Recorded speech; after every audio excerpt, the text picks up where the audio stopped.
What is up, you rebel scum? I am Jake, this is Brian, and welcome to Apocalypse Movies and our full spoiler review of Star Wars The Last Jedi. As you can tell, we are Star Wars decked out, Star Wars shirt, Star Wars jacket. We got old Stormy back here, a couple posters in the background. We are ready to talk The Last Jedi. Dude, Luke's a Force Ghost. Get right to it. Luke's a fucking Force Ghost. I don't even have words for that yet. So we're going to try and get into as much as possible, but keep it as short as possible. I think the first thing that we can talk about is the relationship with Kylo and Rey, because this is the focal point of the movie. There are a lot of things going on in this movie. You have the stuff with the Resistance, Poe, Leia, Vice Admiral Holdo, who is played by Laura Dern. They're basically trying to get the last of the Resistance to Crate away from the First Order. You have Finn and Rose, who are on a mission to find this code breaker, who ends up being Benicio del Toro. Slicer. You noticed that they used Slicer for the first time? Interesting. Okay. They're trying to find a code breaker to... the First Order has this special hyperdrive thing where they can kind of seek people through hyperspace. Yeah, it was the hyperdrive tractor beam. The tracker beam. There you go. You can track people through hyperspace, which is the first they've ever done. And then obviously you have Kylo and Snoke. And the opposite side, you have Luke and Rey. There's a bunch of storylines going on. But personally, I felt like it was done very well. Oh, yeah. The beginning of the movie, you had mentioned this last night when we saw it, but it just kind of went like one to another very quickly. But it did it in a smart enough way to where it slowed down within like 10 minutes. And then it kind of just like eased you into everything that was going on. Yeah. Now looking back at it, it was needed. It was done perfectly. In the moment, it's a little overwhelming, but yeah, it pays off. Yeah, oh, big time. It definitely pays off. Yeah. So, I mean, let's kind of get into the details here. So, Kylo Ren and Rey, we've known since The Force Awakens that there's some kind of connection, whether it's just in the Force, they know each other, whatever. It's much more than we thought it would be, in a very different way. They have a very close, like, almost brother-sister vibe. And they were trying to make us think that. Yeah, well, it's funny. So Dylan, who we went with, one of our buddies, he turned to me during the movie, he goes, dude, what if they're twins? And in my head, I'm like, I know they're not twins, but I'm like, solo twins? But yeah, they were definitely trying to make you think one way, even though it wasn't that way. But the connection they had, it made sense because... One, they both have a connection to Luke Skywalker. Two, as far as the universe knows, they're just a couple of the few Force users left in the galaxy, and so this connection they have is very, very well, as far as we know at this point. It's very interesting. Like, they talk to each other through the Force across the galaxy, and they can see each other. But what was interesting is that Kylo was asking if she could see his surroundings when he can only see her and not where she is, which may be a testament to what Luke is doing on the island. We don't really know. Maybe. But what did you think about the way they kind of handled their relationship in the film and kind of what was going on? You hate this, and I'm going to say it anyways. I felt romantic tension between them. No, I don't feel that at all. And there was a little bit. Don't listen to him. No, okay. There's a little bit. I don't think there's romance. I think Kylo has an infatuation, which is different. I think he's intrigued by the idea, which we find out in the film. Spoilers, duh. He says in the film when there's this badass fight scene with Rey and Kylo Ren fighting the Praetorian Guards. Praetorian Guards. I said it right the first time. The Praetorian Guards. That scene. We'll get into that scene. But they're fighting, and at the end of all this shit goes down. He says, we can rule the galaxy together. So he has an infatuation with her because she is so freaking powerful and she doesn't really have anything, like, she doesn't really have any connections anywhere. I personally never found a romance to it. I just felt like Kylo had some kind of, like, he had an infatuation with her because of their connection with the Force. But they were being led on by Snoke, who Snoke revealed, I bridged your minds. I'm the reason why you guys are talking. Yeah, he's basically just manipulating them the entire time. Yep. And then he dies. I just love throwing all these spoilers out there. I know. Like, every time you say it, I'm like... But I mean, yeah, I don't even. It's like we're still speechless when it happens. You think like, no way, they're gonna do this, and then it happens, and you're like, holy, you know what? Yeah, they just went there. Yeah, so I mean, we can get into all this kind of detail, but let's get into that specific scene. So Rey takes it upon herself after learning certain details about Luke and Kylo when Kylo turned to Kylo Ren, Ben Solo to Kylo Ren, excuse me. She finds out certain details that Luke was the reason why he turned to Kylo Ren. Yeah. He created Kylo Ren. And he had a momentary lapse in... that's what he said in the film, yeah. The light, he kind of went dark, and it was too late. Yeah, and so after that, Rey kind of takes it upon herself, and she thinks that Kylo is the way out for the Resistance. That she sees Ben Solo in him still, and she goes to Kylo. Kylo takes her to Snoke. There's this cool little sequence between Snoke and Rey where he's basically just like an extended body force choke, and he has her up in the air. It's the scene from the trailer where she's backwards screaming her head off. And it then kind of reminded me of Return of the Jedi, that whole scene. Oh yeah, when Luke goes to the Yeah. definitely. But and then Snoke asks Kylo to kill Rey. Dun dun dun. Kylo has his lightsaber out in front of Rey, acting like he's gonna ignite it, but with his side hand, he's twitching with the lightsaber next to Snoke, and he ignites it into Snoke's torso, slices him in half, and then Rey and Kylo go on to fight the Praetorian Guards in a badass fight scene that just leaves us with our mouth on the ground. I almost stood up and started freaking out. It was those guards. Okay, I've told you this from the beginning. Them just sitting in the background of that throne room. I got I'm getting chills thinking about. Just they were so menacing. Just him. Snoke's just chilling, but you have 8 of them flanking him on the side, and the second they killed Snoke, they I can't even go there. This is wow. Spoiler. I can't. That scene leaves me speechless every time I think about it. It's my favorite scene in the whole entire. Well, and and we talked about this last night, but it's actually kind of the only scene that they really use the lightsabers. Yeah. It's kind of the only real lightsaber battle scene, but it's used very well. It is so glorious it's the only scene I care. Like the scene where Rey's trapped and then she drops the saber and cuts him in half, and then she chucks her saber to Kylo, and Kylo just like poof. Oh, when they went back to back and slowed down them fighting.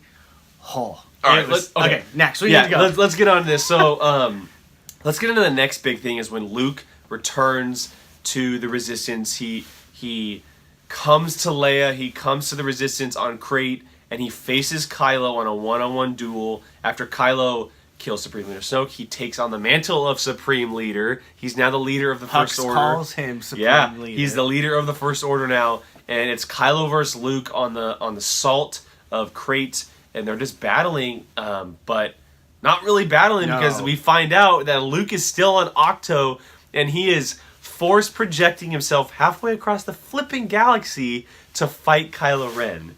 No, not even to fight Kylo Ren. To trick Kylo Ren. Well, and as the movie reveals, he's actually stalling him so the Resistance can get away. Because there was only one way. Yeah, they don't actually ever touch lightsabers, I don't think. He just dodges them the entire time. No, they don't. He just is avoiding them. He does the Matrix saber. Stuff all over him. But yeah, and you thought he was a ghost the entire time, which would have been a huge twist. Oh my god, it would have. That would have been massive. I would have gotten up and left if he was the ghost the whole entire time. That would have been absolutely crazy. But the way they kind of handle it showed that Luke, one, wanted to be with the Resistance, but he also stayed true to himself by staying on Octo and doing what he went there for. That scene was so powerful. It was so powerful. I know. I was wondering when they shot all the cannons and stuff, I'm like, what the hell? I thought the smoke was going to clear and he was just going to be doing this. Oh, I thought they were going to go full Star Killer and he was just going to start bringing them down. But I didn't even need it. Just the fact that he tricked him right there, I was like, oh.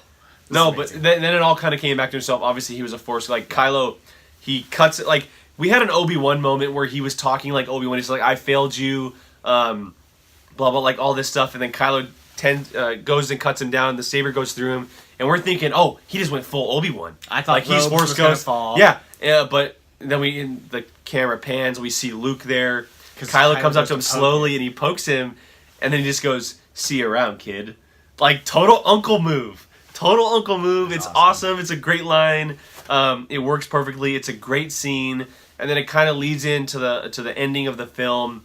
We see the resistance. Oh, before that, Luke is talking to Kylo, and he's saying like, "Oh, you're wrong. I'm not the last of the Jedi. There's one more," whatever he says, and it points to Rey. And Rey's pulling up rocks, getting the resistance out of basically a giant cave that's kind of blocked in, and she's going full Jedi with all this stuff, and she is the last Jedi. And it's kind of cool how they use that title because it is referring to Luke, because they call Luke the last Jedi multiple times in the movie, but then he twists it and Rey becomes the last Jedi. Not necessarily. See, here's my thing with that. To me, she is the last Jedi, but again, spoilers. Yoda kind of put that aside, because if you didn't. Oh yeah, spoiler. Yoda's in the movie. Yeah, he pops up, and it's a fantastic scene. And he's on Octo with Luke, and they're burning down the original Jedi temple with all the books and everything. Not so fast. Rey has the books, but yeah, that's a great scene because Yoda tells Luke, and Yoda's the all-time master, like he's the great Jedi Order master. He tells Luke that the Jedi Order way isn't working anymore. Yeah, and like they need to go something of a new way. Great Jedi. And Force Ghost Yoda still uses his Force powers and brings down a storm of lightning and burns the freaking tree to dust. Like, dude, that guy is so flippin' powerful. Yeah. Why isn't he powerful in Battlefront 2? Like, what the hell? I know. But yeah, so that scene was really cool. I mean, the kind of connection there, it was used perfectly. It wasn't used too much. It wasn't used too little. And then, fast forward to Rey saving the Resistance fighter off Crate. Luke kind of disappearing off Kylo. Kylo realizing what has happened. It takes a shot to Luke, and this is kind of the ending of the film. But we see Rey and Leia on the Millennium Falcon. They're talking to each other after Luke has finally found peace. He has a vision, and I found out this is actually a vision. This isn't in real. He had a vision of the twin suns on Tatooine, on Octo, because he found peace. I'm glad I was right about the time. I know, right? He found peace, and he becomes a Force ghost. Boom. He has gone full circle. He is, in my opinion, the all-time greatest Jedi Master because of the journey he has taken. Yes, that is over Yoda. Yes, that is over Obi-Wan. We haven't seen as much adventures from Luke as the other Jedi Masters, but the hardships and what he has faced, the fact that he freaking force projected himself halfway across the damn galaxy, while with the lightsaber in hand and fighting like... Yeah. Mark Hamill was fantastic. And this pays... This is giving weight to Disney wanting to give him an Oscar nomination. Oh, easily. That scene where he's floating on rocks and just the intensity on his face, like, that gives weight to why they would do that. Part of me loves the idea of him being a Force ghost, but part of me's like, oh, I know. Look, some Force ghost now. Force, though, we totally skipped over the part. Leia uses the Force. Oh yeah, we'll go back to that. We're kind of all over the place on this one. It's kind of in the beginning. This happens in the first act, like early in the first act. This is when the First Order attacks the Resistance, their last main ship, and this is this from So in the scene in the trailers this is the scene in the trailer where Kylo is attacking his mom's ship, and it leads you to believe that Kylo's going to kill his mom. He hesitates. He pulls his finger off the trigger, but his wingmen shoot. It destroys the bridge. All of the, I guess you can say, executive... Admiral Akbar. Admiral Akbar was one of them. He's gone. The executive resistance leaders, they're all gone in space. It shoots to Leia in space, she's like this, and boom, she starts switching, and she pulls herself back into the freaking ship. She got a damn force, and she's damn powerful. Mm-hmm. And what's interesting about this, and you did this, but this is actually a pretty cool way they could have done this, because we don't know what's going to happen with Carrie Fisher now that she is gone. Unfortunately, what's going to happen with Episode 9. She did survive. But you threw this theory out there, and we're going to ask you guys, if you watch this, maybe this could have been a better ending. But you threw the theory out there that possibly, what if she turned into a Force ghost the same exact time Luke did while she was talking to Rey? I didn't think it was when she was talking to Rey. I thought they panned from Rey looking down at her from the Millennium Falcon. Oh, I got you. And Yeah, okay. this was the same time that Luke was kind of getting ready to go, Mm-hmm. and they showed the twin sons. In my head, I saw twin sons, twins. They're both gonna That would turn have into been. Force It Ghosts. would have been seriously emotional. I would have lost it, cried, but it would have been perfect. Yeah, because we don't know what's going to happen with the character going forward. I mean, you don't want to see. They're not going to do CGI or motion capture. They And they already said shouldn't. that. They already said that they're not going to do that.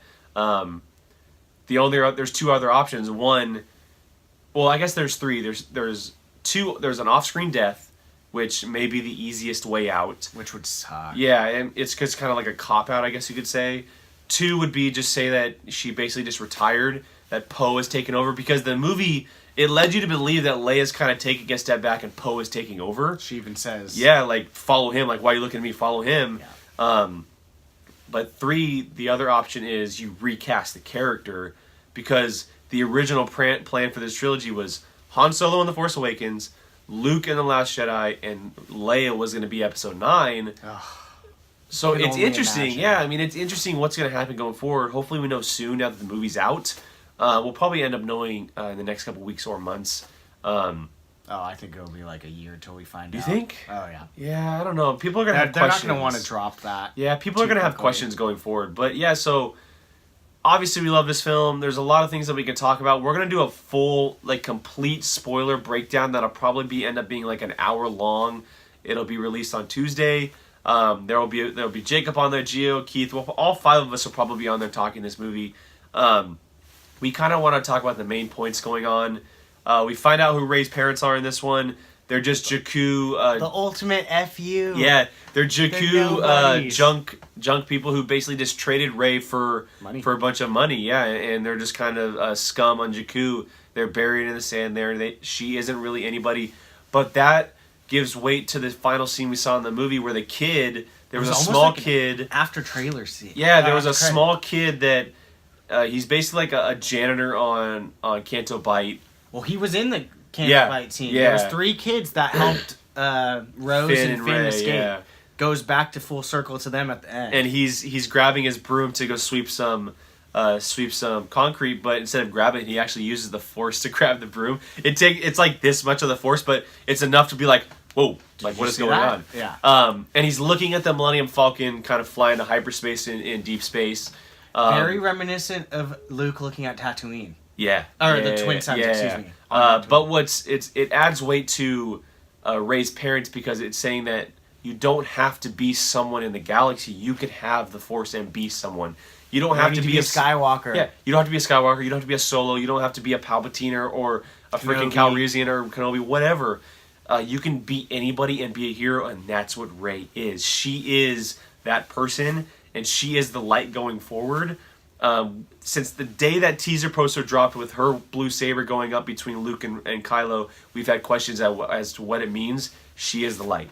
Yeah. She is the ultimate light in this universe going forward. It's going to be an exciting time to see Rey and the Resistance fight Kylo in the First Order. He's full bad now. He's gone full dark. He's probably Leia said my son's gone. he's probably the darkest character we've ever seen in Star Wars because of what he's done. Yeah. And what's interesting is that the First Order has many more defenses than the Resistance does. We don't know what the Resistance has at this point because they basically have like 13 people left on the Resistance. They said in the film that they have people in the Outer Rim. We don't know who they are or how much they are, but it's going to be an interesting fight going forward, and I'm very, very excited to find out. Yep. So, yeah, that's our spoiler breakdown of The Last Jedi. Again, we're going to have a complete one going forward on Tuesday. We wanted to touch on some main points. We're going to have a bunch more editorials going up about this movie, so look out for those on Apocalypse. He is Brian. I am Jake. Check us out on apocalypsemovies.com, this YouTube channel, Facebook, Twitter, Instagram, all the social media sites, iTunes as well. Again, thank you for joining us. Go check out The Last Jedi, and until next time, may the Force be with you.